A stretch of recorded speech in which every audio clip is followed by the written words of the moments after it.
the claim that men can become women is definitely something new. Sometimes you hear claims like, oh, well, the Native Americans, they had third genders and stuff like that. Well, it's not exactly true. That sort of showed up in the 90s, among kind of activist groups for Native Americans. It's not something that we actually see in their actual history. What's up, everybody? Welcome back to the Things You Don't Hear in Church podcast. My name is Ethan. And my name is Derry. And guys, go check us out on social media. We got TikTok, Instagram, somewhat Facebook, somewhat Rumble, X, not Twitter. We got that right. And yeah, it's been a great time. We're on Spotify, iTunes, every place you can find a podcast, dropping episodes every Wednesday, talking about topics that the church maybe doesn't talk about or doesn't get into, trying to help answer people's questions. So what are we talking about today? Yeah, so today we have a returning guest on, I think for the third time, but maybe the fourth time. Three-peat or four-peat, one of those. Fourth time, I think. Fourth time. YoungBabyTate. But I have a question first before we get into it. Are you going to have to change your name now that you're getting married? I guess maybe I'll be old baby Tate, but I'm thinking, yeah. You could be Mr. Baby Tate. Mr. Baby Tate. There we go. Yeah. Mr. Baby Tate. But today I'll get a legal name change. There we go. He's on TikTok. I forget. Do you do YouTube or not? I can't remember. No, not yet. I've been thinking about it though. I think I would probably go more with the style of a video essay type content if I was gonna do YouTube. I don't think I would just hop onto YouTube Shorts and do the same thing I'm doing on TikTok or something like that. That makes sense. Today he's coming on to talk about gender philosophy, transgenderism. We're just gonna have a kind of a back and forth conversation around the topic in general. But before we get into that, is there anything you've put out that you want to plug before we get into it? Any books you've published or anything that we missed? Oh gosh, yeah. So I have a 12-volume series. No, I've never written a book in my life. That's a daunting task. But you've read books. That would take some time. So in terms of scholarly work, I have a TikTok. Nice. Young.baby.tate, and you can go give that a follow. Very scholarly name. If you want. Yeah. I would love it if you got a PhD in some kind of biblical field, and then you still kept your name as YoungBabyTate. So author YoungBabyTate for all of your philosophical or theological work. That'd be awesome. It would be Dr. YoungBabyTate then. Yeah, there we go. Tate. That'd be amazing. Shoot. That would be the hope. Yeah.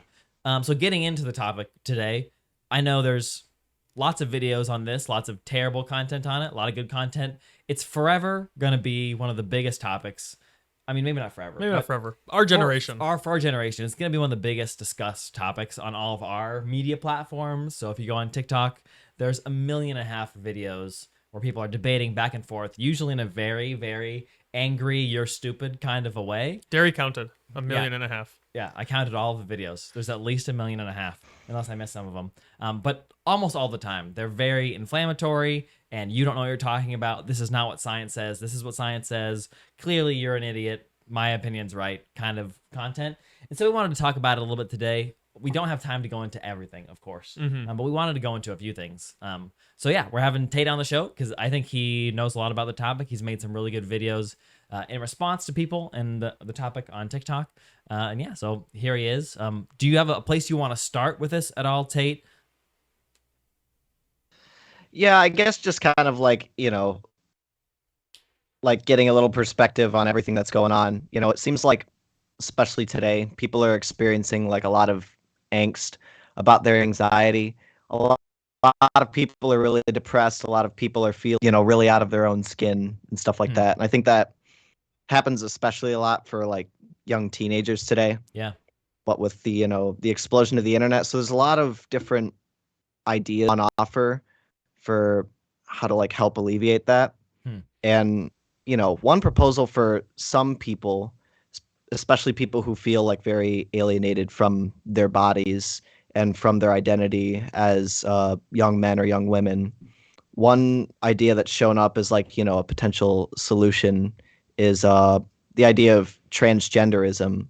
So the idea that you can change your gender And so like a man can become a woman, or let's say a woman could become a man, and then you could be like a trans man or a trans woman.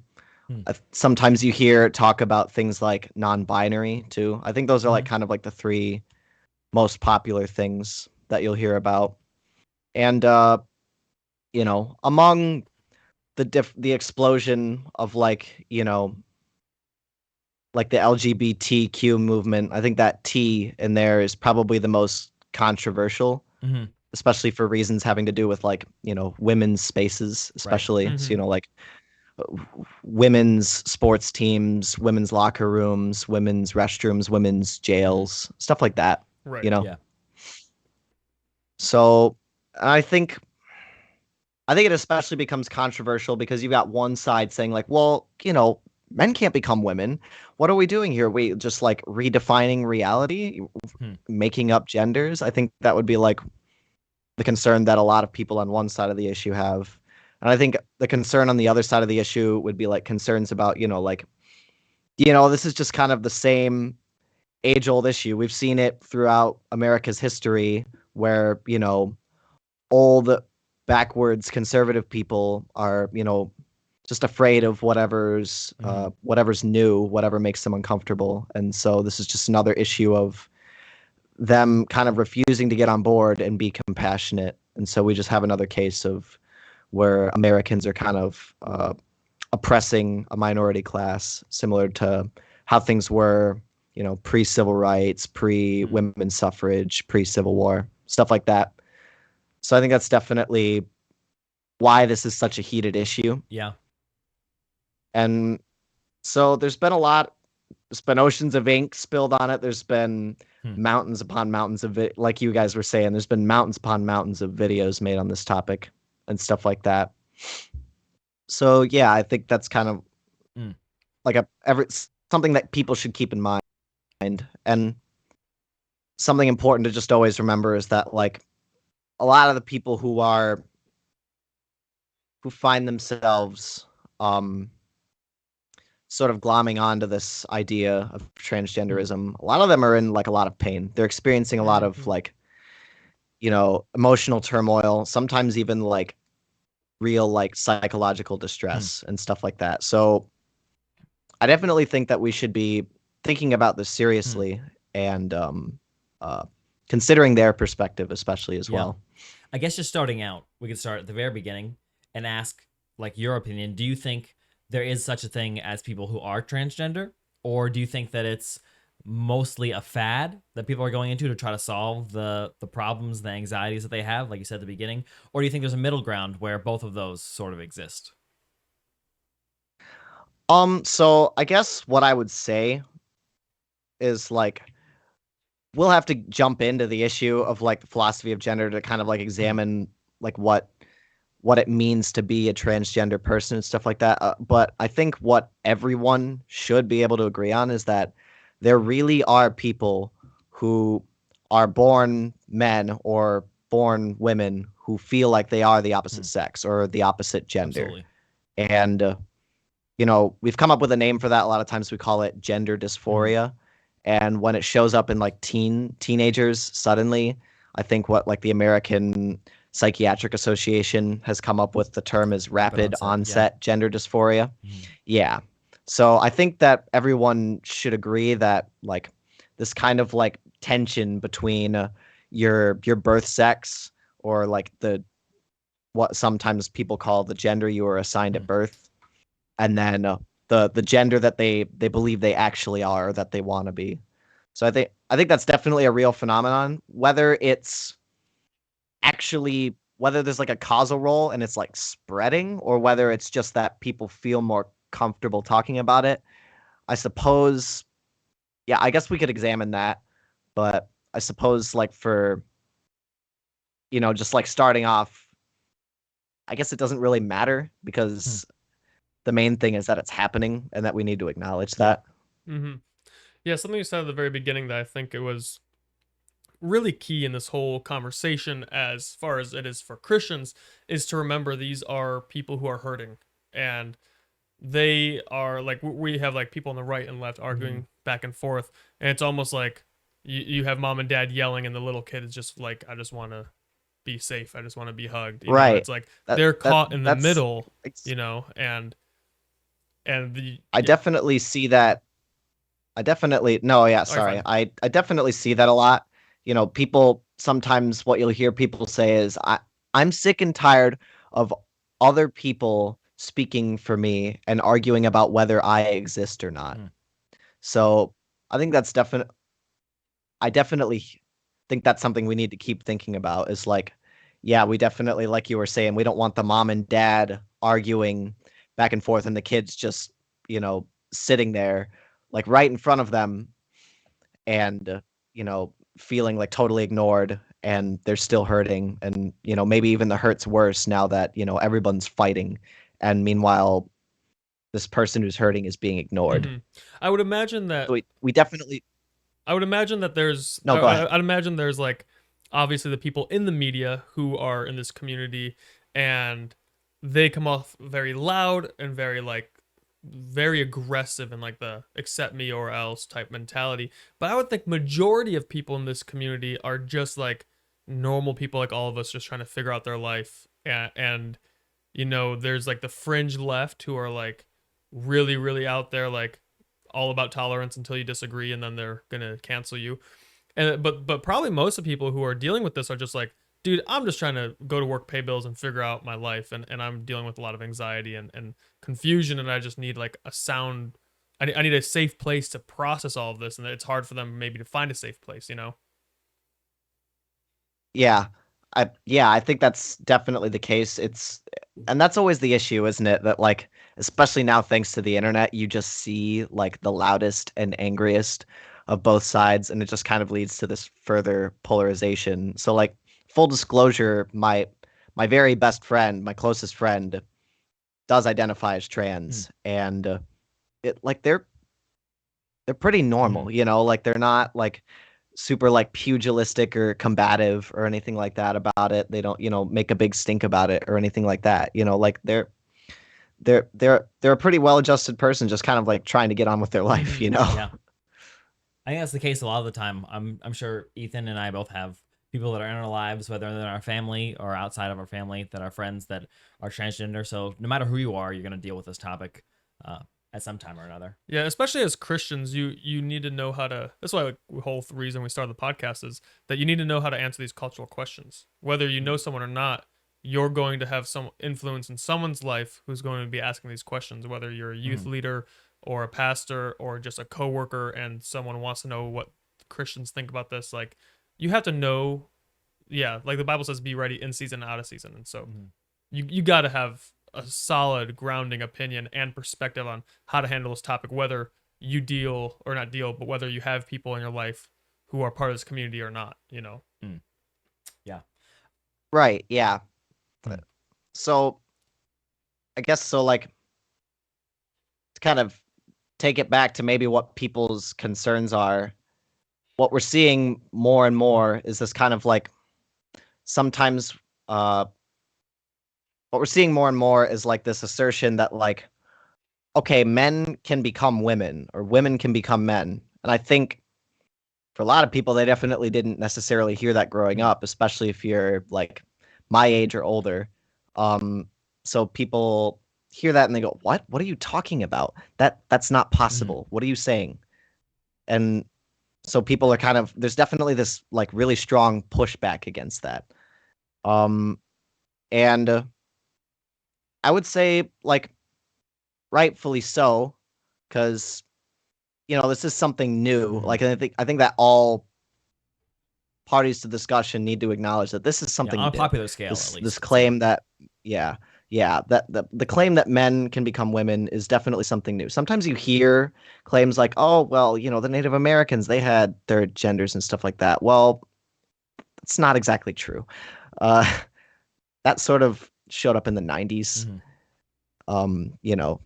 Among like kind of like activist groups for Native Americans. It's not something that we actually like see in like their actual history. But if you were to tell someone who's a transgender advocate, particularly if they're well read or well studied on the issue, that hey, come on now, men can't become women, or women can't become men. They're gonna kind of propose an idea to you or introduce you to the idea that there's a distinction between your sex and your gender. Mm-hmm. And so that's something that we're hearing about more and more and more, is they're trying to kind of make a distinction between what someone's sex is and what someone's gender Mm-hmm. is. And what they'll say is like, oh, your sex is your biology, male or female. And then sometimes they might introduce something like intersex or something as well.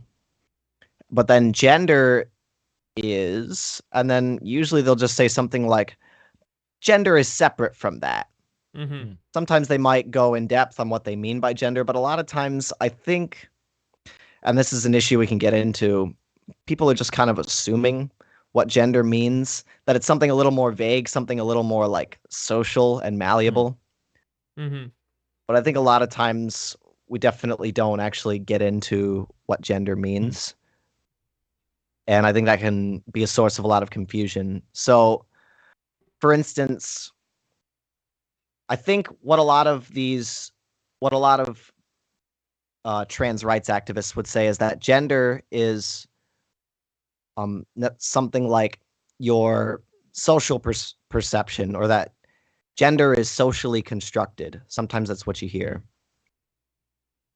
So like our concepts of man or our concepts of woman, those are socially constructed concepts.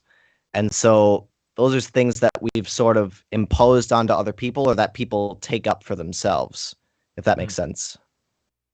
Versus like, say if you're a male, well, you're just a male. And if you're a female, well, you're just a female.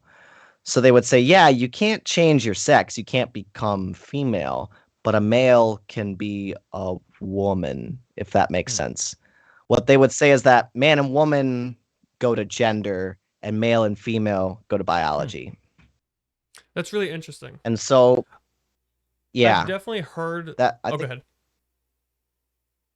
No, go ahead. I was just saying, I've definitely heard people say that, but as we're like talking about it right now, I wonder, and you can add some clarification on this, because like you said, you have a friend who's directly in this community that you probably talk to, I'd imagine, at least enough about to, get a good grip on where their worldview is. But does that statement, gender and sex are different, have a strong bearing on the conversation? Because then I could just, if I was like saying you can't change your gender, then they're like, oh no, you can change your gender, you can't change your sex. Then I would just then switch my language and say, okay, you just can't change your sex then. Like going back to the classic argument of like the chromosome thing. So what about that? Because that's, I think, what a lot of people would fall back on. Right. So I think that kind of gets into why this is such a tricky and confusing topic, is that there's a lot of times there isn't really that clarification on what people mean by gender. And so, let's say someone thinks that, because we can get into, okay, so gender is a multiply ambiguous term, which means that it has like several different meanings depending on who you talk to, and even sometimes just depending on the context of the conversation. Sure. So I think most often in people's minds, when they hear the word gender, what they think in their heads, like in the mainstream, what they're thinking in their heads is just, oh, it's a polite term for sex. Like if you fill out like a survey form and it's asking you what your gender is, the options are male and female. It's like, okay, they're not asking about my social role in society or how I'm socially perceived. They're asking whether I'm, a male or a female. So I think that, and you think about like, it's just like a polite term on daytime TV. You're not going to sit there and be like, all right, what's your sex? It's just, what's your gender? Or, mom, I don't think new moms want to be throwing sex reveal parties. They want to say, they want to use kind of a politer term, like a gender reveal party. Sure. Right. And, sex is also used to mean different things depending on the context. So it's easier to just so I think today in mainstream context, when people hear gender, they think male and female. And so I think that's probably where a lot of this confusion comes from, and people don't really get clear. Because another meaning of the word gender we kind of just talked about is like, okay, how you're socially perceived, how you socially present in the role that people call man or the people call woman, or kind of whether you identify in a masculine way or whether you identify in a feminine way. That's sometimes what people mean by the word gender. And then another sense of the word gender was used in like linguistics when you talk about like gendered words and stuff like that, like el niño or el niña in Spanish, stuff like that. And then I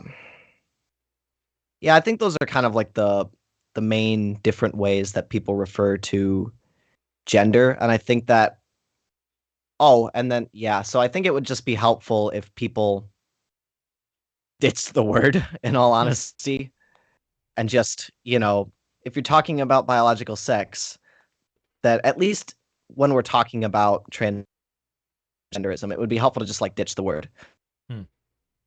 Yeah. So you think we should just get rid of the word in total and just use one I'm just word talking as about sex? biological sex. Yeah. Okay. Right. Yeah. Just talk about biological sex. If you're talking about like the roles that people play in society, I think what comes to their mind is like gender roles, right? Yeah. We hear that a lot. Like, okay, what are our gender roles as men and women? Or if you're talking about like how, like if you're talking about like linguistics, then I mean, I guess gender would actually be the technical term. So maybe then in that case, you would use the word gender. That's good. So for yourself, do you think that people can, just like getting down to it, people can, if we use the term gender, change their gender, like I asked at the beginning, or do you think it's never possible or sometimes possible?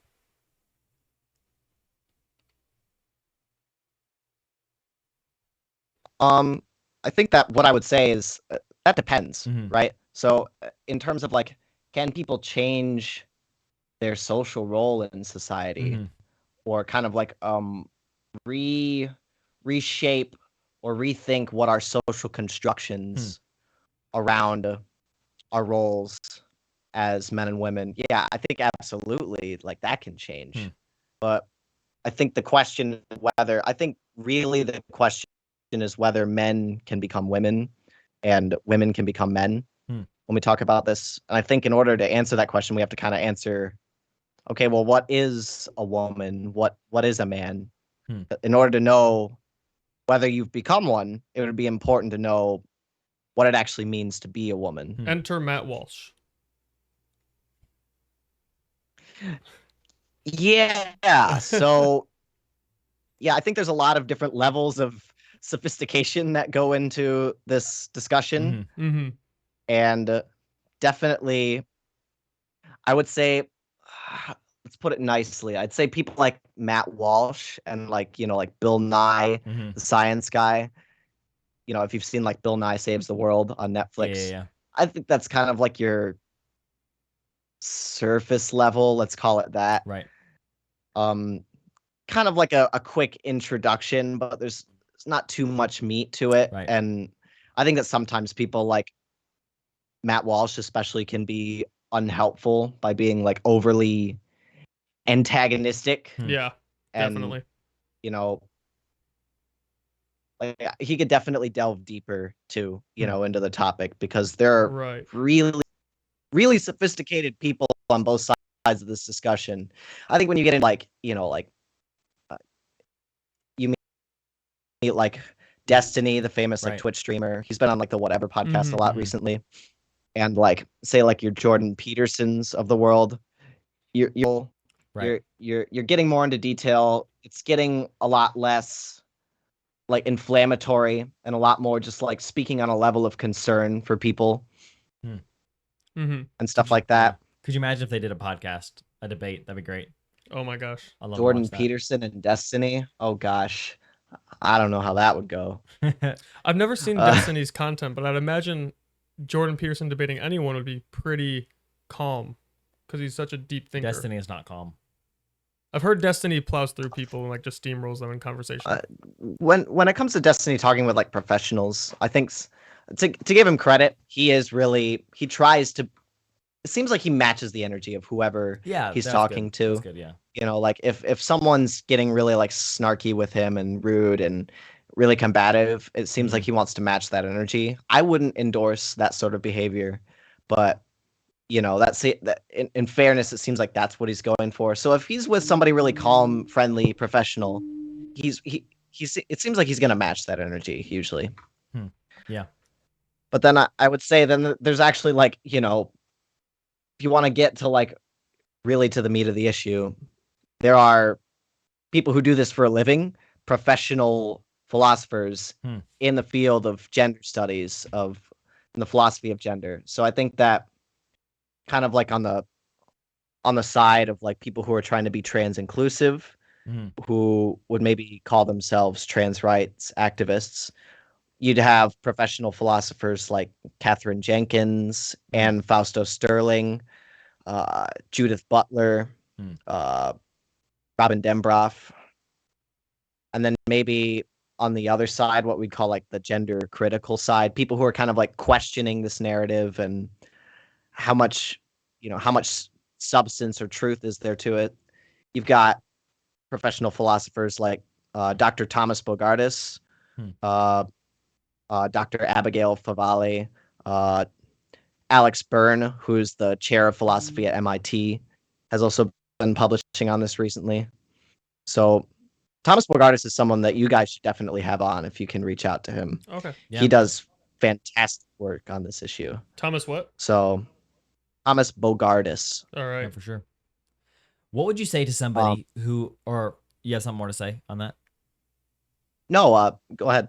What would you say to somebody who, if you said to them your position on if people can transition or not, what if someone said to you, well, I'm not a man becoming a woman. I've always been a woman. I am just now realizing, or I'm just now actualizing what I've always been. So I'm not becoming something. I've always been this. I'm just presenting myself differently to you now socially. So then I think, yeah, that like kind of like, again, this question has kind of become really politicized and inflammatory, but it's an important question precisely, you know, as it's come to the mainstream. It's just, so if someone who ostensibly was born like a male or something like that, and they came to me and they said, I've always been a woman, I guess one thing I could say is, how do you know? And then I might say like, well, what is a woman if you seem really positive that you've always been one, or that you are one, right?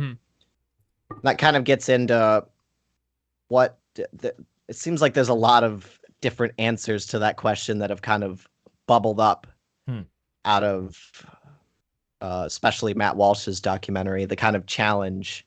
Can you define what it means to be a woman? So I think kind of at the popular level, what ordinary people mean when they say like woman would be something like an adult human female. Right? I think that's the thing that enters most people's mind in mainstream contexts. Yeah. And obviously for the transgender movement, that's going to be an issue because that would mean that not only are some trans women not women, but no trans women, like by definition, are women, because a requirement for being a woman by that definition is to be female, right? That kind of eliminates the whole trans issue. They would call those people cisgender, right? What about people who are intersex that are also trans? So we can definitely get into the intersex issue.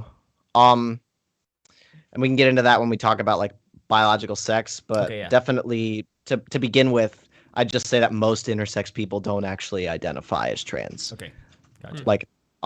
Like when you get to like, you know, generally speaking, most people who are intersex, they just identify with the sex that was identified. So like, you know, if like a doctor determined, okay, this person has an intersex condition, but they're a female, then generally intersex people will just identify as a female then. Right. That makes sense. So one of the kind of competing definitions for woman that's turned up, and I think that was really popular before the What is a Woman documentary came out, was like the kind of what people call like the self-ID role, or the self-ID definition of woman. So a woman is anyone who identifies as a woman. If you identify as a woman, then boom, you are a woman. And I think it seems like a really attractive view because, hey, that includes any cis women, as long as, they kind of view themselves as women. Okay, well, then they're women. But let's say that someone was born male and they view themselves as a woman. They identify with that. Well, then they're women too. Everybody's happy, right? So one issue I think is that people have, before this documentary came out, people didn't really seem to figure in whether that was actually true, that to be a woman is just to identify as a woman.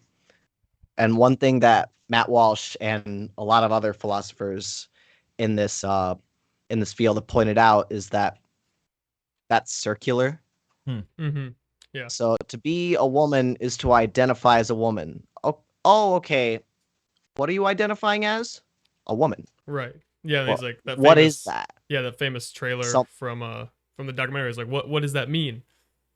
And he's like, well, right. Yeah. So like, a woman. Okay, but what is that? Oh, anyone who identifies as a woman. What did they identify? And you can kind of do that forever. Yeah. That's the issue with a circular definition.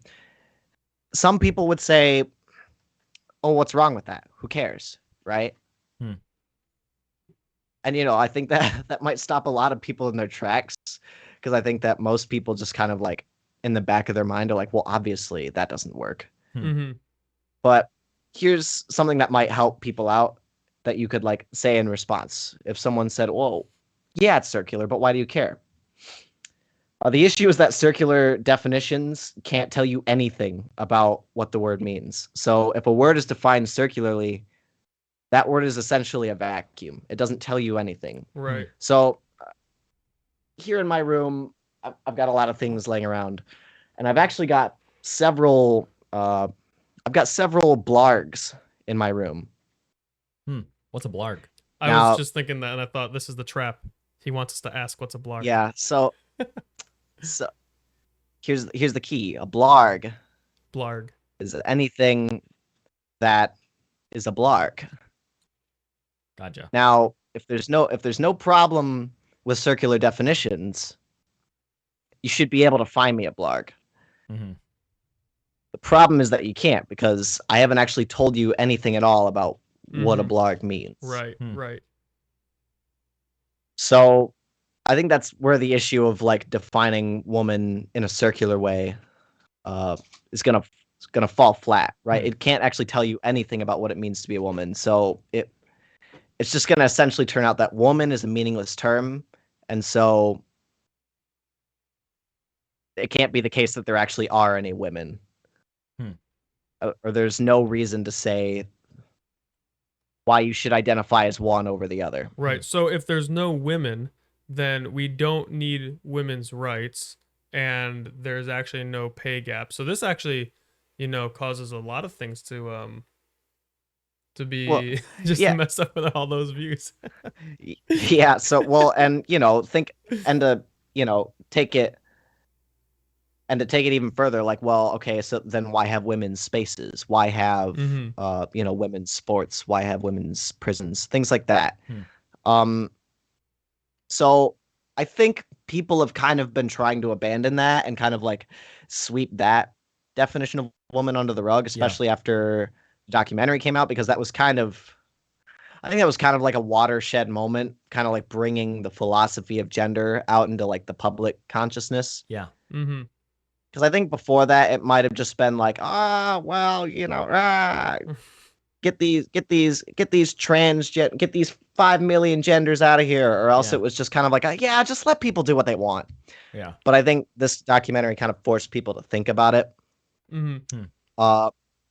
I I think in the wake of the documentary, the trans movement has kind of tried to come out and answer that question in a really serious way. Okay, Yeah. what is a woman? All right. And another view that's kind of come to prominence is what philosophers sometimes call like the social role view. So this view would say to be a woman is to perform feminine social roles in society, to identify with the social roles and archetypes and expressions that society considers feminine, that society associates with femininity. Does that right? does that become pretty sexist pretty fast? Because I feel like it's like sometimes. So yeah. So the upshot to this is that the upside to this is that it's not circular, right? So it actually does tell you what to them a woman is. But yeah, there's definitely concern of sexism, and there's definitely an inclusion problem as well. Like this isn't going to include all women, like as we understand them. Like a lot of cis women don't want to identify with and fulfill the social roles and expectations and expressions that Of course. we as a society consider feminine. Yeah. Right. And even among trans women, we find movements like the Trans Women Don't Owe You Femininity movement. I've never I think heard kind of of in response. I think it kind of comes in response to people saying, well, you sure don't look like a woman, or well, man, you barely pass. You got to put more work into it. Oh, okay. Like sometimes you see like trans women who, they just wear t-shirt and pants, and they have a beard still and stuff like that. Like Right. So I think like people in that movement would say, we don't know you femininity. So Interesting. That's very interesting. the other Then it's kind of like the other issue. Yeah, there's just so many things that I'm thinking about, but you go ahead. I think the other issue is just like, okay, it's hard to say like which social roles would qualify you as a woman and which ones wouldn't. Right. And yeah, I think that's kind of where like it just gets really like vague and wishy-washy, and I think it kind of like, I think maybe that's why people are attracted to it, because it's a bit more malleable. It's kind of easier to just kind of like it's kind of easier to like duck the question of like, oh, well, here's an example of someone who doesn't fulfill the social role. And you can say, well, maybe not necessarily that role then. How about this other? Right. You just kind of like shift around. Yeah, because with that, you could say something like, well, you can't say a feminine role is like you stay home and take care of the house, because so many women in our society are like, I'm not doing that. That's a maybe more trad, or like very like a traditional version of a woman. I want to be an entrepreneur, and everyone's society is like, yeah, that's fine. So at the very I wonder, like at the very least, you would say a social role of a woman is to have the natural function to give birth. But then there's women who are also infertile and they can't. So it's like, well, that they're still a woman. So I think so. I think that's something interesting that you just brought up, is like, okay, so what can we say they get right? Is that like there's definitely something to this whole idea that like we're interested in who the men are and who the women are, and that has social implications, right? So I think that that's right, but I think in terms of like when it comes to like roles of femininity, then yeah, I think we're probably running into issues of like possibly kind of regressing backwards, because we're trying to move away from like kind of forcing men and forcing women into masculine or feminine roles. And it seems like this answer to the question kind of pushes us back into that place. Right. In a kind of ironic way. What if someone was to say that they combined the first two definitions and said they take away the circular nature of the first one by just saying, I identify as whatever the culture deems as a stereotypical woman. Does that make sense? Okay, so then in that case, what the mainstream culture deems as a woman is an adult human female. So I guess if you wanted to, you could say, and I guess this would maybe get to like the kind of like final answer that some people have given. It's not as popular because I think people kind of take issue with it more readily would be like the view that, oh, okay, it's anyone who internally feels that they are an adult human female. Even if they were, sometimes you'll hear they were assigned a different sex at birth or something like that. And so I think, so a woman would be anyone who identifies as an adult human female. So maybe society doesn't consider them an adult human female, but tough, they identify as one. So they're a woman. I think that might dodge the sexism concern. And so that kind of comes to the last concern that kind of is an issue for every definition of woman that aims to be trans inclusive, is that there's a difference between being a thing and identifying as a thing. There's always going to be a difference between those two things. Tate on record calling women things. Well, okay. Oh gosh. Okay, so clip that. Clip it. Yeah, clip it. Put it on TikTok. You guys get 1 million views. Any publicity is good publicity. Yeah. You guys can just say the views of the speaker are entirely his own, right? Yeah, right. But you were making a good point that there's a difference between being a thing or type of person and identifying as a person or thing. Yeah, so like to give an example, like say that I identify as having brown hair. Now, I can identify as having brown hair all I want, but it's a different thing entirely to have brown hair. Right. If that makes sense, right? Yeah. So I happen to have brown hair, so how I'm self-identifying matches reality. But in the case of people who, so let's say that someone's blonde or they're completely bald and they identify as having a big bushy brown hairdo. Well, they may identify as having that, but in reality they don't have the big bushy brown hairdo. So I think it's one, and that's actually the case with anything that any trait that we as people can have. It's one thing to have the trait, and it's another thing to identify as having that trait. Right. You could say rich. I can identify as being rich, but it's another thing to actually be rich. I may be rich and not identify as rich. I may be poor, but identify as being rich. But then, the actual way to get those two things to correspond is by actually being rich and then identifying as being rich. So I think the issue that comes up with someone who wants to say, oh, with any of these definitions, a woman is someone who identifies as a woman, or a woman is someone who identifies as a female. A woman is anyone who identifies with these social roles. It's one thing to identify with these things, but it's another thing to actually have those traits. So if woman means adult human female, then since that's like a trait of being a certain kind of human, a certain kind of person, that you can't just identify as having it and then you suddenly have it. There are no traits like that that exist. You can think of any trait that you can have, like even subjective traits. Like I identify as having the favorite color red. Now, you would think, oh, okay, there's an example of something where you can self-identify and then boom, it's true. Right? If I self-identify as having red as my favorite color, well, then that trait becomes real in me. Red is my favorite color. Right. But one thing to consider is that if you, let's say we put up a color wheel and then the eye doctor said, point to your favorite. And I pointed to blue. And I said, red, that's my favorite color.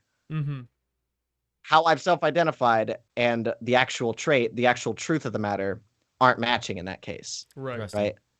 So you still actually have to consider red your favorite color. You can't just identify as having red as your favorite color. If that makes sense. Yeah. So if I'm getting it right, the argument in my mind is kind of coming down to one side saying, no, you have to be this thing in reality for you to actually be it. So you can't just become a woman. You have to actually be one biologically. And the other side saying, well, what is a woman is just whatever society constructs. So I can identify as something society constructs because it's fluid. And their definitions are different there? Or am I getting it wrong? I think that's kind of where the landscape is in general right now. Mm-hmm. And I think one thing that you could definitely just say is like, well, okay, even if, and you may not even agree, but let's grant and say that woman is a social construction. Mm-hmm. You still have to actually have the traits necessary for that social construction. You can't simply identify as having them and then suddenly have them, right? So that's one consideration. But then there's just, what do ordinary people mean when they use the word woman? Because that's an important consideration when we talk about what the definition of a word is. We don't speak private languages, and so we don't just kind of get to drum up meaning of a word for our own personal definitions, because then you'd be speaking different languages essentially, or maybe you'd be talking past each other, right? So what do ordinary people mean when they use the word woman? Why should woman mean something like adult human female? I think if you were to ask most people, let's say, what is a man? Because that seems to be less politicized. They probably just say like, oh, a male, a guy with. They might make a reference to someone's sex, right? So it seems like the ordinary view of what men and women are has to do with their biological sex. Now, trans activists sometimes disagree with that. No, that's not really what people mean. You're not thinking about someone. You're not thinking about someone's genitals when you're thinking about whether they're a man or a woman. I definitely hear that a lot. But I think the consideration is like, yeah, that's true. I'm not thinking about someone's nards when I'm discerning whether they're a man or a woman, right? But that's actually okay, right? I could still mean you're a male, and implicit with that is everything that goes along with being a male. But I don't have to have in mind or be checking someone's genitals or something like that. Now, I don't think sex is defined in terms of genitals or even chromosomes. But yeah, it's one thing to. Sorry, lost my train of thought. I think on both sides of the discussion, we hear people on both sides saying things like, oh, well, sex is defined by your genitals or by your chromosomes, right? That's the biology of sex. And I think that we've got to move away from that because that's actually not true. Sex isn't actually determined by your chromosomes or by your genitals. And there's a couple of different ways that we can determine that. First is to just consider other members of the plant and animal kingdom that have males and females. And you can look and see, oh, well, let's say birds don't actually do the whole XY chromosome thing. They've got like a ZX system or something like that, right? So to be male wouldn't be to have XY chromosomes for birds. It would be something else. And for like, say, crocodiles, chromosomes don't even factor in at all. Crocodile, their sex is determined by the temperature of the eggs before they're born. Are you serious? And then, so cool. Yeah. So if a crocodile's if the temperature of a crocodile egg is below a certain point, then it will be born as one sex, and if it's above a certain point, then it'll be born as the opposite sex. Interesting. And yet we can kind of, and creatures like nematodes or other smaller organisms and plants and things like that reproduce sexually. They have males and females, but genitals don't factor into the equation at all either. Hmm. So, and yet all of these different creatures and organisms, they have males and females. So what is it that makes them males and females? And the thing that they all have in common, scientists didn't just like get arbitrary with it. Mm-hmm. The thing that all of these different creatures and organisms have in common is that males produce sperm and females produce egg cells. Wow. So being a male or a female is defined in terms of what kinds of gametes or sex cells you produce. It isn't defined in terms of what kind of genitals you have or what kind of chromosomes you have or hormone washes or anything like that. That's actually it. That's all. What kind of what kind of gametes are you normally going to produce? So, because I think to kind of like foresee like an objection to this view of sex is, okay, well, what about infertile people who can't produce sperm or who can't produce eggs, stuff like that. So,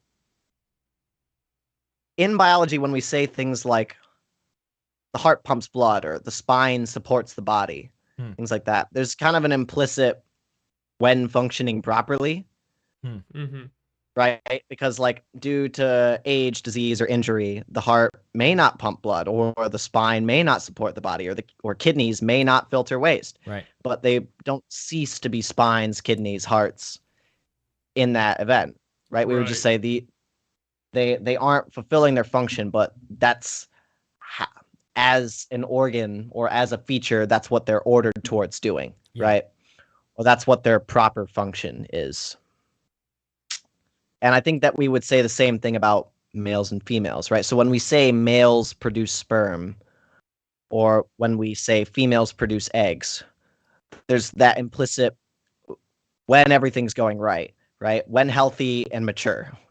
Because due to age, disease, disorder, injury, what have you, that may not be happening in that moment.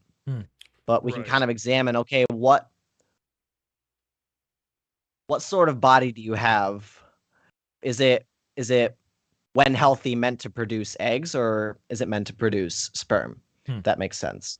And that's when you sort of examine the different sex characteristics of the body and you kind of, suss that out. I think that kind of also addresses the intersex question, right? We would say if we want to be more accurate, we would call it a disorder of sexual development. That's kind of more what you see in formal literature before like the intersex term starts being used. Because I feel like intersex is probably a misnomer. It kind of implies that like it's like in between the two sexes, male and female. But people who have what we call intersex conditions like Klinefelter's syndrome or Turner syndrome, when you have chromosomal issues, right? Or when you have like ambiguous genitalia and stuff like that. These people are male or female. Like we can determine whether their body, when functioning, when healthy and mature, is going to produce eggs or produce sperm. Right. So we can actually identify whether these are males or females. So even among people who we would call intersex, the binary remains. There's males and there's females, right? So yeah, sex is, and it turns out you can just go to Wikipedia and it'll tell you straight away that sex is defined by gamete production, not by chromosomes, not by genitalia. Like this isn't some fringe personal view of mine. Did you write the Wikipedia page? You did, didn't you? Caught me. Crap. Now someone's gonna change it. Don't tell anyone. So yeah, I think that's definitely something that we need to consider. Yeah. Is that, when we talk about biological sex, I think people can get confused and think that being a female has to do with like your genitals or your chromosomes. I'm trying to remember why we hopped onto that. Okay, so like I think we were talking about, okay, I think some people in the trans inclusive movement would say, well, you don't really mean female when you're talking about a woman. You don't mean adult human female because you're not thinking of someone's genitals or their Right, chromosomes. right. And I think the thing that they would just say is, again, oh, come on, let's be real now. You're not thinking about their gametes when you're when you gender someone, when you identify someone as a woman or as a man. I think the thing to say is like, yeah, you're right, but that's okay. In ordinary everyday life, we may not necessarily be thinking about that essential trait when we're identifying a thing. So to use an example, like say I've got a bunch of ducks in my pond, and a couple of the ducks, every now and again, my angry neighbor, he sends in these android ducks. They look exactly like ducks. And if I were to look at the external appearances, oh gosh, I'm getting this all backwards. Let's think about it this way. Let's think about it in terms of just humans, right? So you would say, oh, come on now, when you say someone is a woman, you're not thinking about, like, say, their gametes. Okay, but when I say someone's a human, I'm not thinking about, like, their DNA composition as Homo sapiens either. I'm relying on external appearances. Yeah, and we don't apply that same criticism to anything else in life. You know, we don't make bacon in the morning and think of the pig being butchered and stuff like that, you know. Because, like, I think what a lot of them would want to say is like, okay, really what you care about is, then they would say, yeah, that's right. What you really care about is the external appearances. Yeah. So if someone as far as you're concerned, seems like a woman, then they're a woman. Right? So if someone, looks enough like a woman or is trying to say, hey, I'm a woman, well, then you should just take them at their word, I think is what they would want to say. And, there's something to that. We're not going to go forcing people to undress, but humans are actually pretty canny at telling the difference between males and females. Yeah. Using a lot of different signs. But I think the thing to say is like, okay, let's say I was mistaken. If I were, let's look at it this way. Have you guys ever watched the movie Alien? One of them. Alien vs. Predator. I've seen the original. So, yeah, in the original movie, there are these different people on the cruise ship, and what they discover, spoiler alert, it's from the 70s. If you haven't watched it, that's your problem. In the movie, they discover that one of the crew members was actually an android, right? They were actually just an amalgam of different robot parts running on like a white hydraulic fluid on the inside. Right. They didn't actually have the traits that we would consider to be human. They were an android. They were a robot. Chad GPT.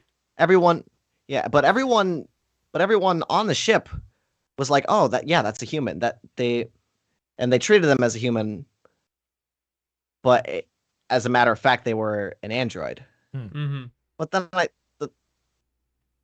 but we would never say, therefore, androids are humans too. Right. We would just say, we were mistaken. We were deceived. And that even comes out in the movie. When they discover that this person is an android, they're like, oh my gosh, we've been lied to. What's going on here? And so if someone's external appearances aren't enough, they're what we rely on in our day-to-day life to get by. But when we actually want to do the real investigating and figure out, okay, what is a female? We're not just going to say, oh, long hair, pretty lips, pretty eyes, wider hips. Like, that would almost be sexist, So, and we do the same thing with all sorts of things in life. Like, water's the clear stuff that's in lakes and rivers and you drink it. Okay, that's not what water is, though. Right. It's a molecule, H2O. Right. But you're not thinking about hydrogen and oxygen molecule. You can just do this with all sorts of things in life. Right. Yeah, no, that's a really helpful point with the gametes. I wasn't aware of that with the gametes specifically, because that's a really helpful argument to make, because I've always gone to the chromosomes as in different conversations, but I didn't know the whole thing about all these other animals. But I also in nature you also do see like male and female based on what you said, the gametes. So that's like super helpful, at least to me, and I think probably a lot of our audience. But a question would be like, knowing all this information, how do you take this information and package it in a way where people are willing to hear you out, and you're hoping to convince someone, and then how do you even go from there? Because it is an argument and it's good, but then we're talking about like we said at the beginning, real people who have real complex thoughts and processes and things to figure out. So yeah, let's talk about like what like the actual like real life implications are for this stuff, and like I guess like what Christians especially should be thinking about this whole issue, like from an ethical standpoint and stuff like that. Mm-hmm. I guess to kind of like give some specifically Christian considerations, and then kind of jump into like the broader horizon of just secular society in general. From a Christian perspective, it's important to remember that we aren't angels. And what I mean by that is we aren't just our spirit, right? God made us with a body, and that body's actually like important. And so I think a kind of Gnosticism, the Gnostic heresy, can creep in a little bit to this kind of like the kind of trans movement that's kind of going on right now. Is like, okay, the real me is what's inside, and I can do what I need to do to my body to make that match, right? And I think that we need to be kind of cognizant of that sort of thing is going on a lot of the time. It's like I feel like people maybe have this implicit understanding of like, well, the real me is inside, and my body, I just have a body and I can do whatever to it, right? As long as I consent, who cares, right? And I think as Christians we need to recognize, no, we are our bodies. We're a body soul composite put together. They both matter, right? And so the soul can't just assert itself at the expense of the body in a really serious way. Like obviously, like we talk about, like, the spirit needs to rule over the flesh and stuff like that. But that's kind of just to kind of more of like a just remember who's in charge. Yeah. Sort of thing, rather than like just like making dramatic changes to like what sort of body you have. So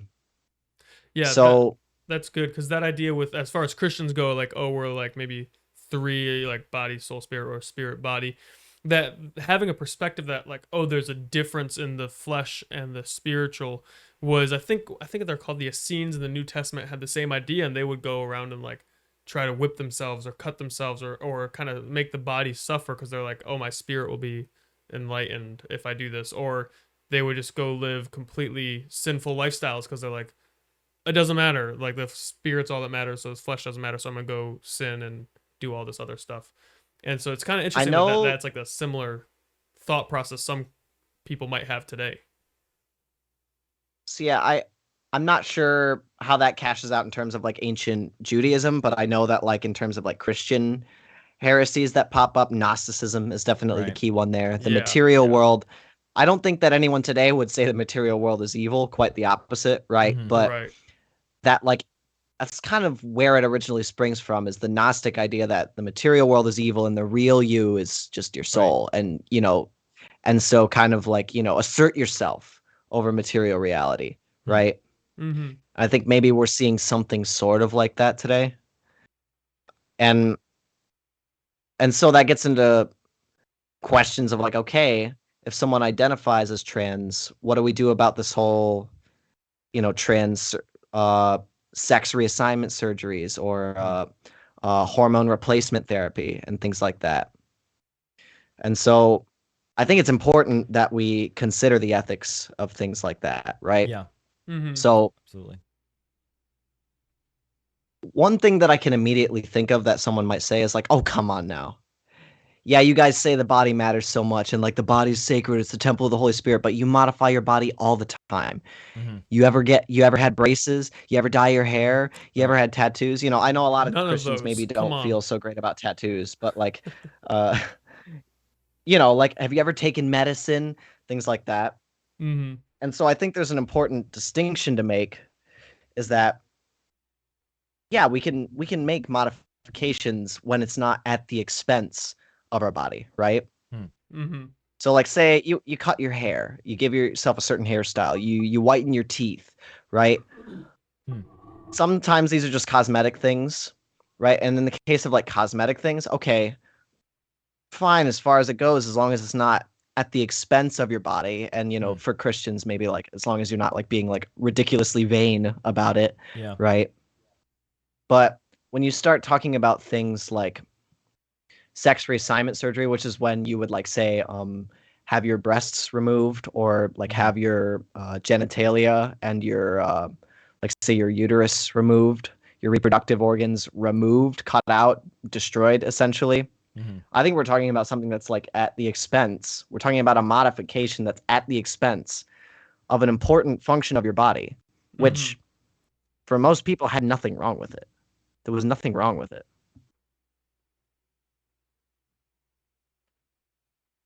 And so I think that that's definitely an ethical consideration. Can you hear us? You can't just attack important. Yeah, I can hear you guys. Can you go back maybe 10 seconds? Yeah, for some We reason lost you for everything a just second. like even the headphones cut out. Okay, That was sure. weird. You were just saying like Yeah, I can. you can't just mutilate your body at the expense of your body. Right. Yeah, you can't just make dramatic changes or destroy certain parts of your body when those were like really important Hmm. parts of your body. So like if you know, it's one thing to clip your fingernails. That actually maintains the proper function of your body. But Hmm. in the case of say like removing, you know, your genitals or your reproductive organs, Mhm. you've destroyed an important part of your body. It's like a really important bodily function. Mhm. And in most cases, there was nothing wrong with it. It's one thing if you have to remove a kidney because if you don't, you're going to die or something like that, right? Mhm. But when you're talking about like, oh, there was nothing actually wrong and you just destroyed like an important, critical part of your body, Hmm. a really meaningful function in your body, I, I think that we as Christians would have to say no, that would be wrong, Hmm. right? That would Mm-hmm. that would be something that's kind of unethical, What if someone and we should said, be sorry, what if somebody said, because you said the definition was like if it's like harming you or good for your body. Um, what if somebody said, well, my mental state because of this gender dysphoria is harming me, and the only way to like have my body function properly or in the best way it could would be to get this surgery so I could feel more like myself and then be operating at a better capacity than I currently am.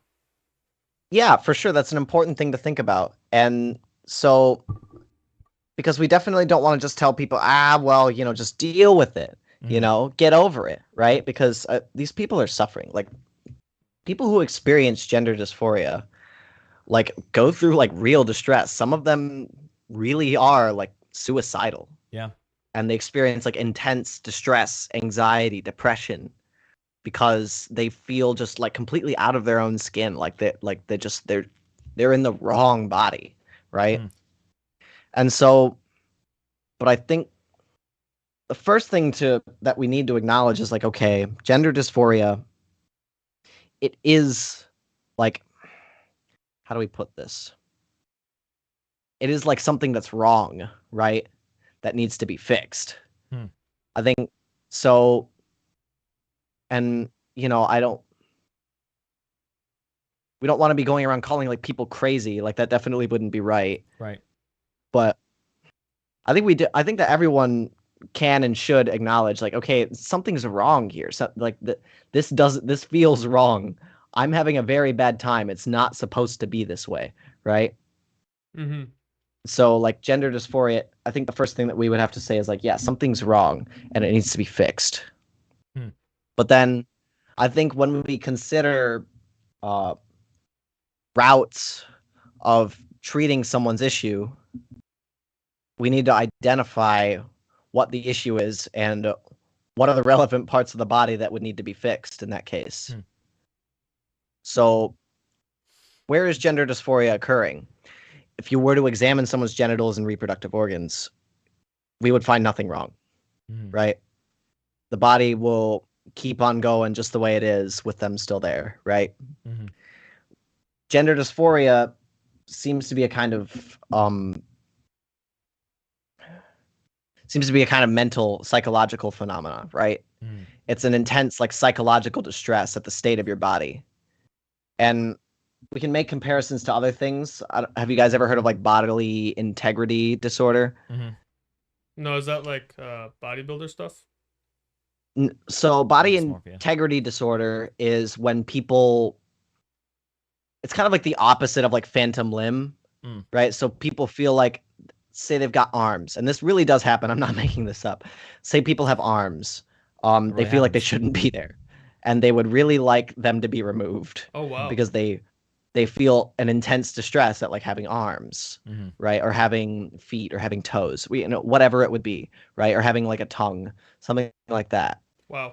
And so I think when we're thinking ethically about how we would alleviate their suffering, we need to identify where is this phenomenon actually happening. It's happening psychologically, right?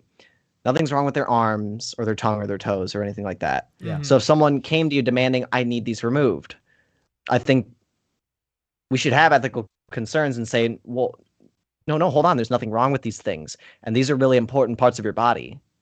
We can't just lop these off to fix what is evidently a psychological problem, right? Right.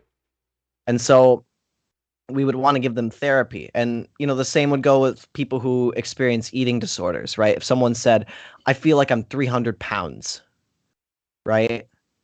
We wouldn't affirm them in that and say, yeah, you should keep dieting. You should keep cutting back on those calories, man. That would be disastrous, right?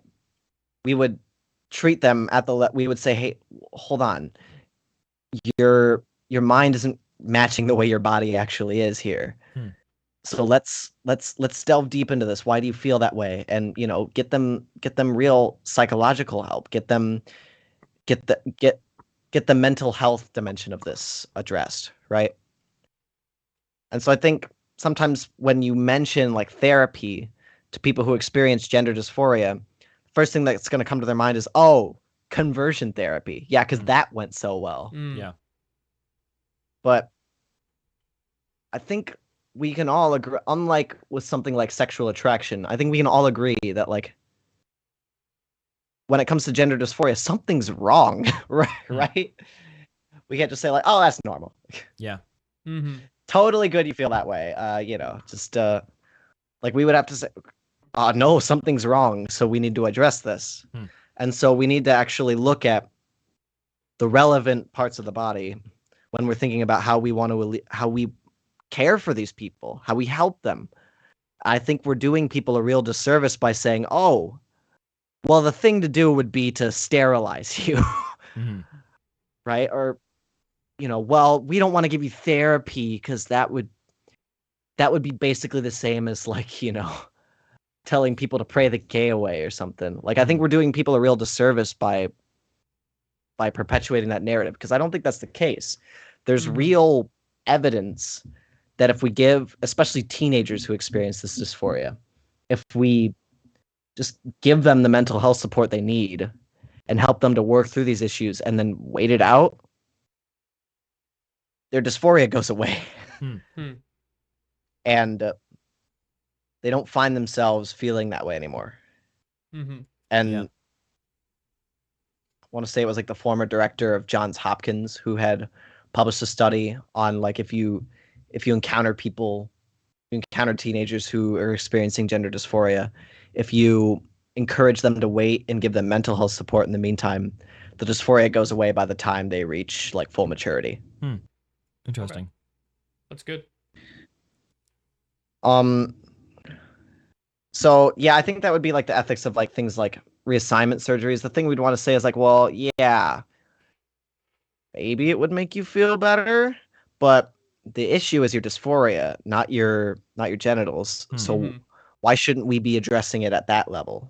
Mm-hmm. Like, I feel like the whole conversion therapy concern is misguided, and it feels like a kind of unfair characterization of what's going on.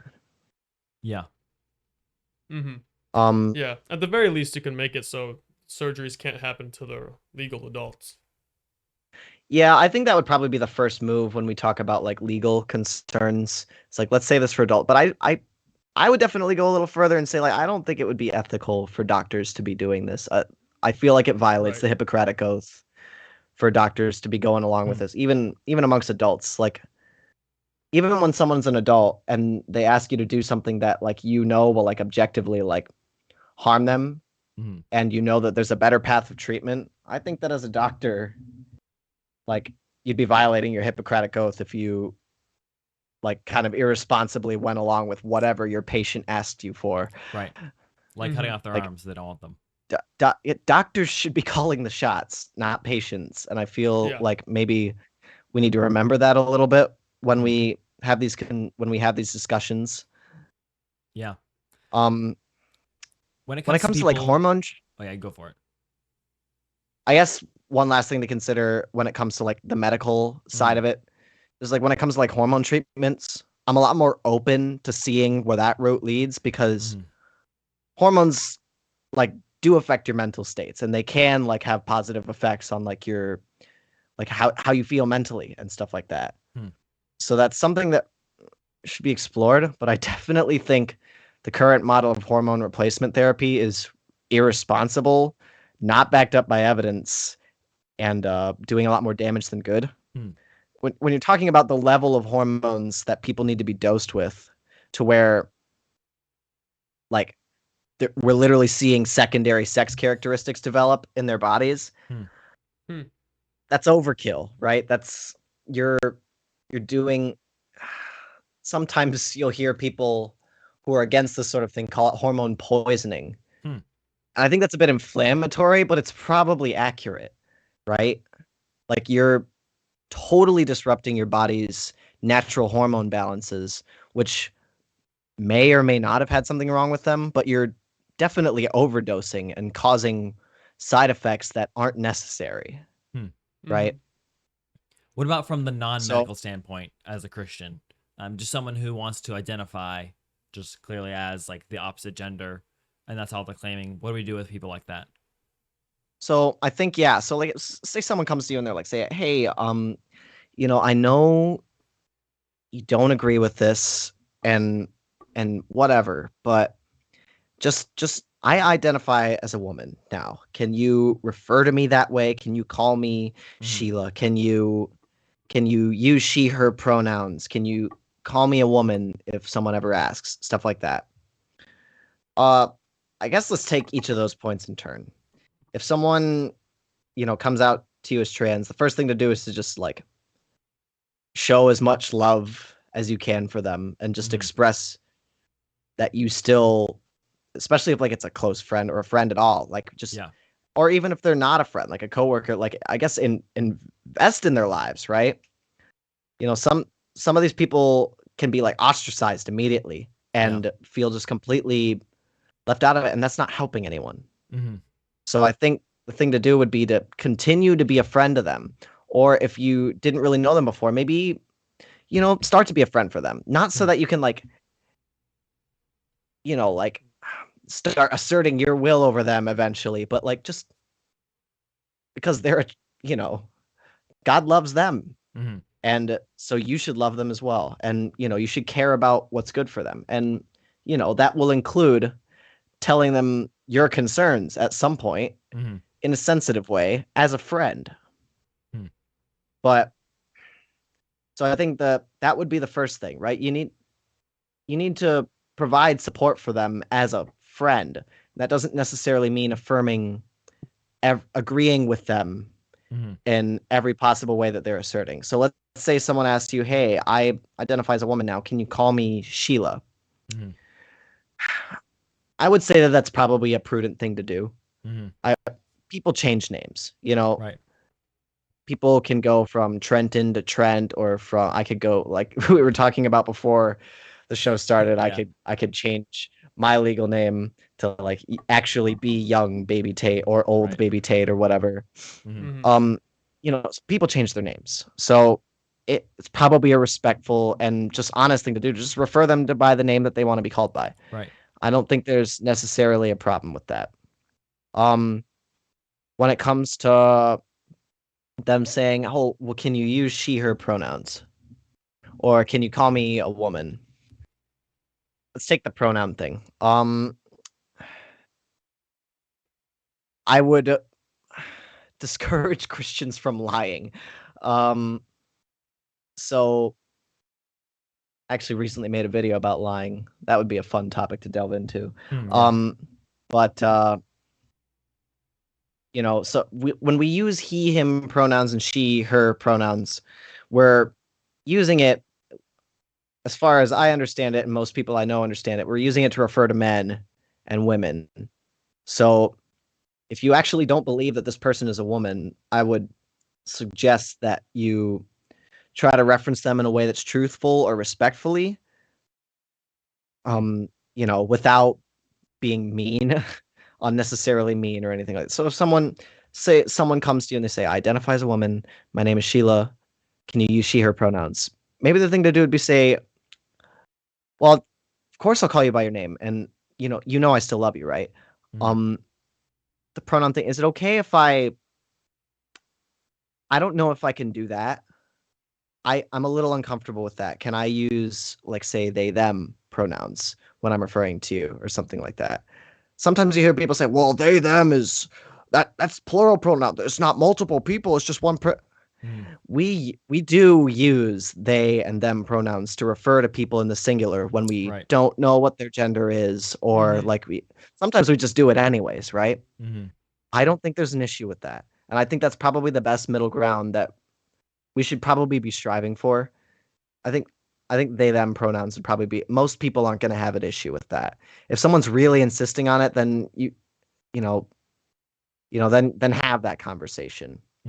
But I think most people are, in my personal experience, just using they them pronouns never seems to be an issue. And most people feel pretty comfortable with that. It's not dehumanizing, and you're still able to kind of like, be honest with yourself and with them. So I feel like that's helpful. Some people are like, well, if you're not a she and you're not a he, what am I supposed to call you? It. Like, don't do that. Yeah. So That's a cringy. horrible thing to do. Yeah. Like, and then obviously, like, when it comes to man or woman, like, maybe at some point you should have that discussion. Like, okay, well, here's what I think. Here's how me and most people I know use the word woman. Like, we're talking about what sex you are, and well, you're a male, so I don't know if I'm comfortable referring you to that way because I don't think that's true. Then maybe you guys can have that conversation. Do it in a gentle way, coming from a place of real concern. I think sometimes we turn this into just like a debate for fun, or just kind of like talking politics almost. But like, this is like a real thing that's affecting real people all around us more and more, right? We're talking about people that God loves. Yeah. And that we should love in turn. Yeah, and there's a huge percentage of the upcoming generations who are identifying as this, at like huge percentage compared to like previous generations. So this is gonna affect everyone. If it doesn't affect us as much as it affects others, it's gonna affect our children or maybe our younger siblings or younger cousins. And so, yeah, this is something that needs to be ironed out and understood. Yeah, absolutely. It's a nuanced topic too. Yeah. Yeah. And I like that you said the distinction between, call them by their name, because that's totally normal. As far as the pronouns go, it's like, find some common ground where they're asking you to compromise maybe something that you feel is like very close to reality. And so you guys are asking each other the same thing. It's like, hey, will you change how you refer to me in this capacity? It's like, I can't go all that way, but I can come to the middle and say they, them. And maybe they could, I would imagine if you are that close of friends with them that you're changing how you call them by their name, that they'd be super open to, yeah, okay, I can compromise on they them. Because I would imagine the main thing is they just don't want to be referred to as the gender that they are transitioning out of. Right. Yeah. That they would say they're transitioning out of. Yeah, I think that's probably the best middle ground that we can find. And like, because one thing that we definitely don't want to do is like alienate, ostracize, you know, remove them from our lives. Like, I definitely don't think that's the way to go. Just Yeah, even from a 100% not. non-Christian perspective, that's just a cruel thing to do, right? Yeah. Like, It's just mean. a lot of these people are hurting. But in terms of other things to definitely think about, if you're raising kids or if you're still in school or college or in your workplace or whatever, just it's important to recognize that it's okay for boys to be feminine and for girls to be masculine. Like, that's okay. Yeah. Like, I think sometimes I worry that one of the things that might be causing this to become so prevalent is the fact that, like, okay, you remember middle school, you remember high school, you know, like, our bodies are not all there at that point. You're going through puberty. There's all kinds of crazy changes happening. You still, and maybe you see people ahead of you. Like, you feel, you know, let's say you're a young teen girl in middle school, high school. Maybe you hit puberty earlier. Maybe you're hitting puberty late. You see other people around you, you're not like them anymore. You might feel really alienated from your body. I hear, you know, puberty wasn't fun for me as a guy, but I hear it's really unpleasant for women. So, like, in a way, it feels almost like the perfect storm, or like it makes perfect sense. You know, like, young women who are already, you know, you're a teenager, you're wondering about your identity, you're finding your place in the world, and you know, you're turning to your peers instead of your parents for advice and for examples and stuff like that. And you're also going through puberty when you feel you and your body are not on speaking terms. You know, maybe you're not having such a great time with things. It almost feels like the perfect storm for someone on the internet, let's say on Tumblr or TikTok or wherever, to come in and say, "Oh, that's because you're experiencing gender dysphoria. You are in the wrong body.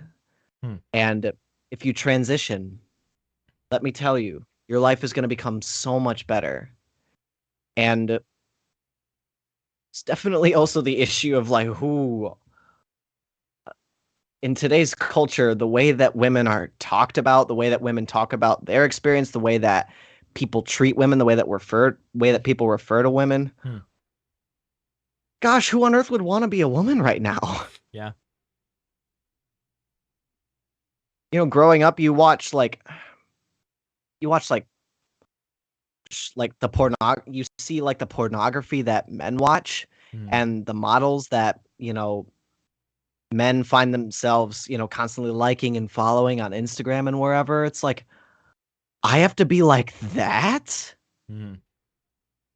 And, you know, the way that, like, different dimensions of, like, people's womanhood are being, like, kind of, like, pushed down. It's like, oh, come on, no, you need to be as sexually available as men are. You need to, like, your fertility is an issue. It's almost a pathology, right? Some of these different, you know, subtle things that can creep in here or there that maybe, you know, is not enough on its own to be like a huge issue, but like, it starts to become an issue when it all comes together, if that makes sense. Yeah. Absolutely. That's definitely just like a concern of, like, maybe what might be going on. But, you know, there's still definitely the fact that, like, gender dysphoria is still a real thing. Yeah. And for some people, it's just totally out of their control. They were just dealt the wrong cards, you know? But I do wonder whether for a lot of people, maybe it's something more like, you're having a rough go of it. You feel really alienated from your body. You definitely don't identify with what the archetype that society is lifting up for, Right. like, this is the way to be a woman. I definitely worry that maybe there's a lot more of that going on than like real genuine cases of like a psychological gender dysphoria. Yeah, who knows? Yeah. Yeah. Well, I'm sure we could talk about this for another hour or so, but I think we gotta get going here. Is there any last points you want to make before we go? Charity. Hmm. Virtue of charity. That's always incredibly important. Like, we can't turn this into just screaming matches. Yeah. We need to, and if you can, when you talk about the issue, try and use the terms that they would use. Right. Like, say trans inclusive activist. Don't say Maoist, communist, Right. totalitarian activists or something like that. Yeah. Like, speak to them on their own terms. Talk about, don't say hormone poisoning. Talk about HRT, hormone replacement therapy, Right. sex reassignment surgery.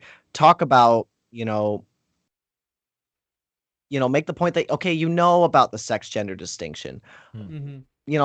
Explain that you understand, where they're coming from when it comes to things like gender dysphoria and things like that.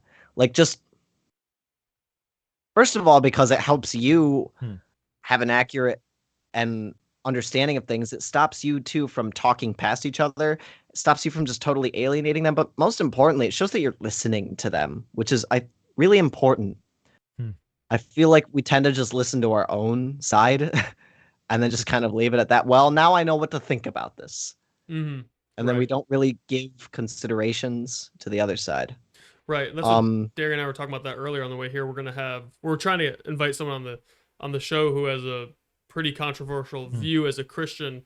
Don't want to give too many spoilers away, but we were thinking, like, rather than just make a reaction video to this content like everyone always does, just talk to the people, rather than talk about someone and their belief, just have them on the show and interview them and get down to it with them, and so I think it's really good. And that's really important, is to like have that. Yeah, like, I love what you guys are doing, because you have those dialogues with like people who, they're heterodox, they aren't always like fitting the mold and stuff like that. Sometimes it can be hard, because it seems like on the trans inclusive side, they'll say things like my life is not up for debate and things like that. And so I think it's really important that we don't get so up in arms that we make ourselves into enemies. Like, we need to like show that we're thinking carefully about this and trying to be compassionate and empathize with them, because that kind of opens the door for conversation to happen. You're not just going to be able to go, like, not everyone can be like that Matt Walsh who can just walk into the room with a trans activist and just like, barraging them with loaded questions. Right. Because then you'll see like what happened in the documentary a lot. I think this conversation is over. Yep. Yeah. Yeah, you're not going to like, get very far by being combative. Most people don't like to get into fights, know? Right. So, and that's perfectly reasonable and fair. Yeah, super understandable. Like, I don't know. Yeah, people are walking out looking for a fight. And I think the last thing I would say is, I'm not the genius here. I'm learning from and parroting people who are way smarter than me and who do this for a living. So if you guys want to check out people who think really carefully and in a really kind, charitable way about this issue, I would definitely recommend checking out Dr. Thomas Bogardus. That's Thomas without an H, so just Tomas and then Bogardus. Basically spells how it sounds. He's a professor of philosophy at Pepperdine University. He's done one debate on it that ended up going pretty viral, because it was a pretty funny moment that came from the opposing side.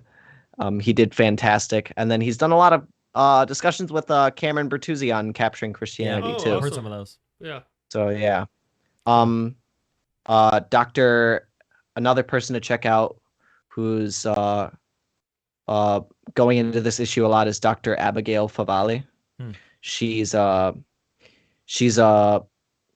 was a feminist philosopher who ended up converting to Catholicism and then as a result re-examining her views on gender and stuff. And she's kind of come to the conclusion that some kind of feminism and Catholicism are compatible. Being Christian and being a feminist can be compatible depending on how you're conceptualizing it. And then she thinks really carefully about especially like the issue of gender and stuff like that. That's awesome. So if you guys are able to get either of those people on, you totally should. I'd be first in line to watch that stuff. Yeah, that'd be really cool because kind of getting down the rabbit hole and finding more resources just be helpful for us in our growth and everybody else listening.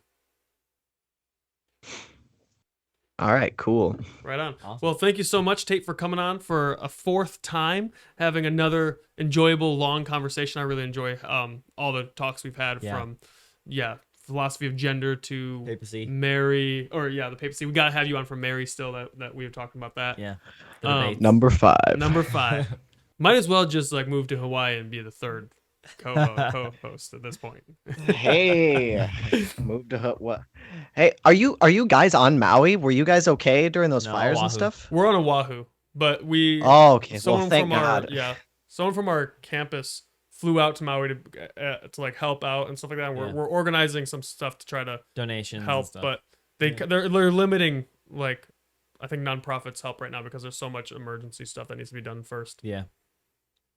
Right. So. Well, that's pretty awesome of you guys. So awesome. Well, I'm glad you guys are okay too, and that you're not on Maui. Yeah, likewise. Thanks, man. Yeah. So, it's if you're on TikTok, follow me there, because then you have something that's maybe a little better on your FYP. And if you're not on TikTok, stay off. It's better if you just forget who I am. That's awesome. That's hilarious. Well, thank you guys for coming back for another episode, and we'll see you next week. Shoots.